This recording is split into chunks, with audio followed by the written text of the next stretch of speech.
어제 본문 마지막 말씀이 너무나도 멋졌습니다. 너희는 두려워하지 말고 가만히 서서 오늘 여호와께서 너희를 위하여 행하시는 그 구원을 보라. 너희는 여호와께서 너희를 위하여 싸우시리니 너희는 잠잠히 있으라. 이 가만히 있으라는 말씀을 무려 2번이나 하시는 것을 우리가 어제 말씀을 통해 들었습니다. 너희는 두려워하지 말고 가만히 서서 보라. 너희는 이 가만히 있으라 이 말씀을 하셨고 우리들에게 굉장한 믿음과 또 용기를 주는 말씀이었습니다. 그런데 오늘 본문을 보시면 모세가 그야말로 부르짖기만 했나 봅니다. 그래서 15절 말씀에서 하나님께서 이렇게 말씀하십니다. 우리 같이 다시 한번 읽도록 하겠습니다. 시작. 여호와께서 모세에게 이르시되 너는 어찌하여 내게 부르짖느냐. 이스라엘 자손에게 명령하여 앞으로 나아가게 하라. 그러니까 가만히 서서 봐라. 이것은 굉장히 멋진 말인데 오늘 하나님께서 왜 너는 가만히 있기만 하냐라고 말씀하시는 것 같습니다. 물론 우리가 압니다. 가만히 선다는 것은 무엇이죠? 하나님을 신뢰한다는 것이고 확신한다는 것입니다. 하나님께서 함께 하실 것이다. 이것을 믿는 믿음의 행위가 바로 가만히 선다는 것입니다. 내가 뭘 하려고 아둥바둥하지 않아도 하나님께서 이루신다는 것을 확신하는 것입니다. 그러나 중요한 게 있습니다. 하나님께서 이미 말씀을 하셨음에도 불구하고 하나님께서 무엇인가 하라고 명령하셨음에도 불구하고 계속해서 가만히 있기만 하면 안 된다는 것입니다. 이미 하나님께서 무엇을 하라 말씀하셨죠. 그런데 그때도 우리가 가만히 있으면 안 되는 것입니다. 명령하셨으면 우리가 순종해서 나아가는 것입니다. 지금 하나님께서 무엇을 명령하셨습니까? 이스라엘 백성들에게 앞으로 나아가라고 말씀하셨다는 것입니다. 한번 생각해 보시기 바랍니다. 지금 바로와 애국 군대가 따라오고 있습니다. 그런데 이것이 바로가 따라오는 것일까요? 아니면 하나님께서 바로를 따라오게 하시는 것입니까? 따라오게 하시는 것입니다. 왜죠? 바로가 조금만 이성적으로 생각할 수만 있다면 지금 이 10가지 재앙을 통하여서 그가 그 모든 고난을 당하였고 이제는 자기의 아들을 포함해서 이 애굽의 모든 장자가 다 죽임을 당했습니다. 근데 그 상황 가운데서 그가 모든 군대를 몰고서 쫓아가면 당연히 무슨 일이 벌어질지 뻔히 안음에도 불구하고 그래도 쫓아온다. 이것은 지금 하나님께서 하신 일이 아니면 할 수 없는 것이고 지금 바로와 그의 군대가 하고 있는 것이죠. 그래서 이 바로가 따라오는 것이 아니라 하나님께서 바로의 마음을 움직이셔서 지금 따라오게 하신 것입니다. 그리고 지금 이스라엘 백성들이 홍해 앞에 그 막다른 길에 놓여 있습니다. 그러면 이 하나님께서 무능하시거나 혹은 가학적인 분이셔서 지금 이렇게 내모신 것이 아니지 않습니까? 그렇다면 하나님께서 이렇게 이끄신 것은 대단히 의도적이고 대단한 하나님의 이끄심이 분명하신 것입니다. 여러분, 내가 가야 할 길에 막힌 막다른 골목, 나를 죽이려고 쫓아오는 그 무서운 현실은 어마어마한 위기입니다. 그야말로 죽을 것 같은 위기이죠. 수많은 고통과 위기 가운데서 이 모세는 하나님께서 뭔가 하실 것이라고 생각하고 그것을 믿었습니다. 그래서 가만히 서서 하나님께서 오늘 우리 가운데 행하실 것을 보라라고 이 백성들에게 용기 있게 담대하게 선포를 했습니다. 그리고 부르짖은 것이죠. 그러나 이 길은 막혔고 애국 군대는 쫓아오는 상황 자체가 하나님께서 그에게 무언가를 말씀하고 계신 것이었고 하나님께서 그에게 무언가를 하라고 명령하고 있는 상황이라는 것입니다. 말씀하셨으니 부르짖기만 말고 너희가 그 말씀에 순종하라, 그 말씀에 따라 행동하라 라고 하시는 것입니다. 여러분, 그 상황을 통해 하나님께서 말씀하시는 것이 무엇입니까?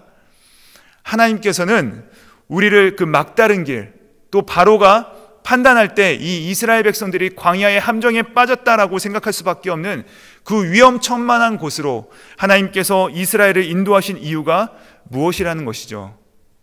자, 몇 가지를 우리가 살펴볼 수 있을 것 같은데요. 첫 번째, 그 이유는 사실 하나님께서 바로 이 이끄심을 따라갔음에도 불구하고 이 막다른 길에 만나서 우리가 그 두려움에 빠지게 되었다면 그것은 나로 하여금 그 두렵게 만드는 그 현실은 실은 그 하나님의 더 크고 위대하심을 보여주기 위한 그 과정에 불과하다는 사실을 깨닫게 하기 위해서 하나님께서 지금 그리로 인도하신 것입니다. 이것은 너무나도 명확합니다. 사실 우리가 이 두려움에 삼켜지게 되었을 때 나를 힘들게 하는 대상에 온통 우리의 집중이, 우리의 생각이 온통 쏟아지곤 합니다. 그러나 우리가 두려워할 때 우리는 분명히 알아야 됩니다. 그 두려움이라고 하는 그 감정이 우리를 무능에 빠뜨리고 우리를 파괴할 때 사실은 그 두려움 자체가 실체가 아니며 사실은 그 모든 것들은 아무것도 아니라는 것. 그러나 하나님께서 그 모든 것 가운데 가장 강하시며 우리 모두를 구원하실 분이시라는 것을 다시 한번 기억하라는 것을 오늘 이 말씀을 통해서 우리 가운데 보여주고 계신 것입니다. 하나님께서 이스라엘 백성에게 끊임없이 이 구약에서 가장 많이 반복하시는 명령이 하나가 있습니다. 무엇입니까? 두려워하지 말라는 것입니다. 결국 이 두려움을 겪는 그 하나님의 능력을 보여주시기 위하여서 이스라엘 백성들을 그 막다른 길로 몰아가신 것이죠. 두 번째로 하나님께서 이스라엘 백성들을 이 막다른 길로 몰아가신 이유가 무엇입니까? 이 이스라엘뿐 아니라 애굽의 모든 백성들과 또 그 소문들은 그 많은 사람들로 하여금 이 하나님께서 홍해를 가르신 일과 또 하나님께서 그 모든 것들을 구원하신 것을 듣고 하나님께서 천상천하의 유일하신 하나님이시라는 사실을 만천하에 드러내시기 위하여서 이 이스라엘 백성들을 이 막다른 길에 집어넣으신 것입니다. 이것은 단지 이 이스라엘 백성뿐만 아니라 그들을 위한 것뿐만 아니라 하나님께서 이 이스라엘 백성들을 이 막다른 골목으로 들어가게 하셔서 홍해를 건넌 이야기를 모든 만천하에 드러내기 위해서 이것을 하신 것이죠. 그리고 실제로 그 이야기를 듣고 구원받은 자매가 있습니다. 누구죠? 라합입니다. 라합이 이 이야기를 듣고 뭐라고 고백을 하나요? 너희가 그 홍해를 건널 때 그 마른 땅처럼 건넌 그 이야기를 듣고 우리의 마음이 내 마음이 물처럼 녹았고 그리고 하나님께서 천상천하의 유일하신 하나님이심을 내가 알았다라고 고백을 합니다. 이 아합뿐만 아니라 그 광야에 있었던 많은 민족들이 그 이야기를 듣고 놀라게 됩니다. 마지막으로 하나님께서 그렇게 행하신 이유가 무엇입니까? 우리가 이 광야에 갇힌 듯한 그 막다른 길이라도 하나님께서 거기까지 인도하신 길이라면 거기는 더 이상 막다른 길이 아님을 우리 가운데 보여주시는 것입니다. 거기는 막다른 길인데 주님께서 거기까지 인도하셨다면 거긴 더 이상 막다른 길이 아닙니다. 어떤 길입니까? 새로운 길입니다. 내가 지금 직면해 있는 현실이 막다른 길처럼 보이는데 하나님께서 나를 인도하셔서 거기까지 갔고 그 길이 막다른 길처럼 보인다면 그 길은 막힌 길이 아니라 새로운 길임을 우리 가운데 보여주시는 것이죠. 따라서 항상 중요한 것은 무엇입니까? 내가 다시 한번 생각해야 될 것은 무엇입니까? 내가 지금 어떤 위험을 받고 있고 내가 지금 어떤 막다른 곳에 갇혀 있는가에 집중하는 것이 아니라 내가 과연 여기까지 하나님께서 인도하심을 받아서 왔는가를, 내가 과연 그 하나님의 인도하심에 있는가를 집중하여서 우리가 점검해 보아야 합니다. 만약에 이 막다른 길에 서 있어도 내가 이 하나님의 인도하심을 받고 여기까지 온 것이라면 여러분께서 그 막다른 길에 하나님의 인도하심 가운데 서 있는 것이면 여러분께서는 새로운 길이 열리시는 것을 보게 될 겁니다. 그 은혜를 경험하시고 그 은혜의 이야기가 수많은 사람들을 구원하시는 그 축복의 통로가 되시기를 주님의 이름으로 축복드립니다. 따라서 이제 어떻게 해야 됩니까?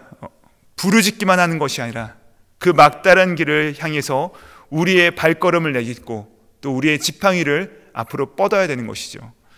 그러므로 하나님과 함께 걷는 이 이스라엘은 막다른 길이 그 새로운 길이 되는 것을 보게 되고 그 길을 따라서 구원을 받지만 이 하나님을 대적하는 애국 군대가 그 길을 따라가다가 그 길에 영영 갇힙니다.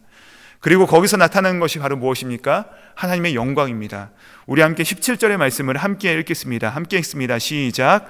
내가 애굽 사람들의 마음을 완악하게 할 것인즉 그들이 그 뒤를 따라 들어갈 것이라.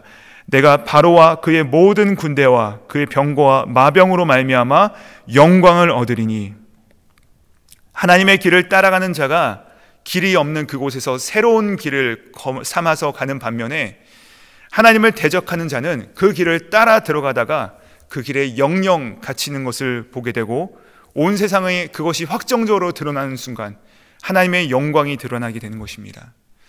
그래서 하나님은 구체적으로 조치를 취하시는데 그것이 바로 19절부터 20절에 나와 있듯이 이 애국 군대 앞에는 무엇을 보내십니까? 구름 기둥을 보내셔서 그 앞을 안 보이게 막으십니다. 여러분 아마 한 번쯤은 우리가 안개가 자욱한 길을 걸으시거나 혹은 그런 길을 우리가 운전해 본 경험이 있을 겁니다. 저도 그런 경험이 있는데요. 정말로 저 앞에 한치 앞에 또 안 보이고 저 앞에 분명히 신호등이 있음에도 불구하고 그것조차도 보이지 않는 그런 빽빽한 안개, 마치 지금 이 애국 군대는 그 빽빽한 안개처럼 그 군대 위에 이 하나님의 구름 기둥이 내리셔서 그들을 지금 혼란에 빠지게 하십니다. 그러면서 이 이스라엘 백성 앞에는 무엇을 보내십니까? 불 기둥을 보내셔서 그들의 어두운 밤을 환히 밝혀주십니다. 그러면서 그들이 어디로 나아가게 될지 앞으로 나아가게 그들을 인도해 나가시는 것이죠. 여러분, 지금 보시면요, 하나님께서 굉장히 바쁘십니다. 이 구름 기둥과 불 기둥을 조종하셔서 이 구름 기둥은 애굽 군대 앞에 보내셔서 그들을 혼란스럽게 만드시고, 불 기둥은 이스라엘 백성들을 앞으로 보내셔서 홍해로 나아가게 하십니다. 그러면서 또 어떻게 하십니까? 저쪽에서는 큰 동풍을 불게 하셔가지고 밤새도록 바닷물을 쓸어 가셔서 바닷물이 갈라져서 그것을 마른 땅같이 드러내게 하시는데, 여러분, 그 모세의 영화나 혹은 애니메이션을 보시면은 이 이스라엘 백성들이 바다가 벽처럼 쫙 서 있고, 이 이스라엘 백성들이 그것을 막 보면서 신기해하면서 막 지나가는 것을 묘사하고 있는데, 저는 실은 그것은 아니라고 생각합니다. 왜냐하면 오늘 말씀의 배경은 한밤중이기 때문에 그렇습니다. 사실 캄캄한 밤이고 저 앞에는 불기둥이 있지만 당장 내 옆에는 무엇이 있는지 잘 보이지 않았을 것입니다. 그리고 땅은 말라 있죠. 그러므로 이스라엘 백성들은 그냥 가는 것이죠. 어떻게 해요? 평지처럼. 만약 이스라엘 백성들에게 그 물이 서 있는 것, 그 물이 벽처럼 쫙 서 있는 것을 보게 된다면 그들의 마음이 어떤 마음이 들었을까요? 아마도 무서워서 못 갔을 것입니다. 당장 내 발을 디디기가 어려웠을 것입니다. 물이 서 있는데 어떻게 갑니까? 그런데 하나님이 그것을 안 보이게 하신 것이죠. 하나님께서 우리의 인생 여정길을 통과하게 하실 때 우리가 감당할 수 없는 시험들, 우리가 감당할 수 없는 고난들을 가려주신다는 것입니다. 그래서 마른 땅만 보이게 하시는 것이죠.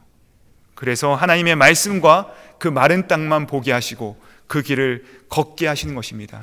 어느새 하나님의 말씀에 따라 순종했더니 우리가 그 홍해길을 건너가게 된 것이죠. 이 애국 군대도 그 보이지 않는 길을 따라 들어옵니다. 만약 그들이 보이면 거기를 어떻게 들어오겠습니까? 근데 못 보니까 들어옵니다. 안 보이니 들어오는 것이죠. 그런데 하나님께서 그 순간 정교하게 순식간에 그 많은 일들을 이뤄 나가시는지를 우리가 볼 수 있는 것입니다.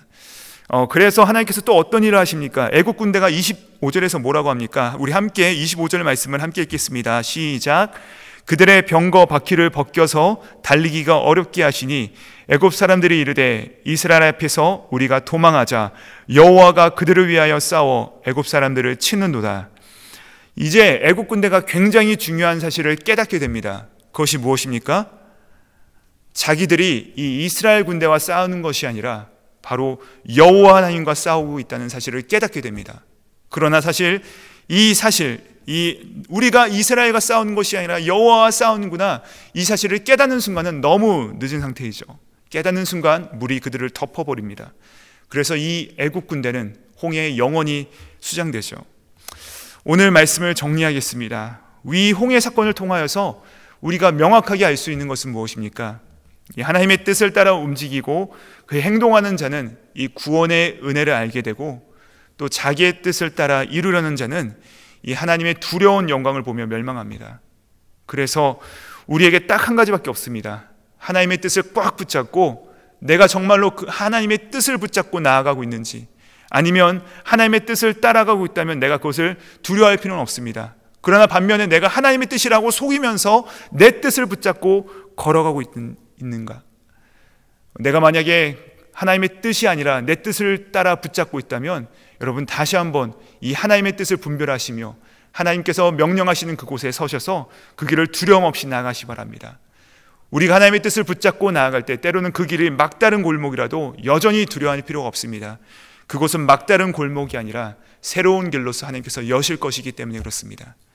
사랑하는 성도님들, 오늘 우리가 이 인생의 여정길을 걸어 나가실 때 기억하셔야 될 것은 내가 과연 이 하나님의 인도하심 가운데 있는가, 이것을 점검하시고 어느 순간이든지 간에 하나님의 뜻을 따라 순종하며 나아갈 때 이 아무것도 보이지 않는 상황 속에서 쉬지 않고 일하시는, 정말로 가열차게 일하시는 그 하나님의 능력을 체험하시고 우리 모두가 승리하시는 오늘 하루 되시기를 우리 모두 주님의 이름으로 축복드립니다.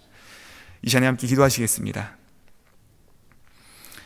하나님, 우리가 오늘 말씀을 들었으니 우리 하나님의 뜻이라고 속이는 내 삶, 내 생각 내려놓게 하시고 하나님의 사명, 하나님께서 주신 그 명령을 붙들고 살아가는 순례자 인생길 되게 하여 주시옵소서.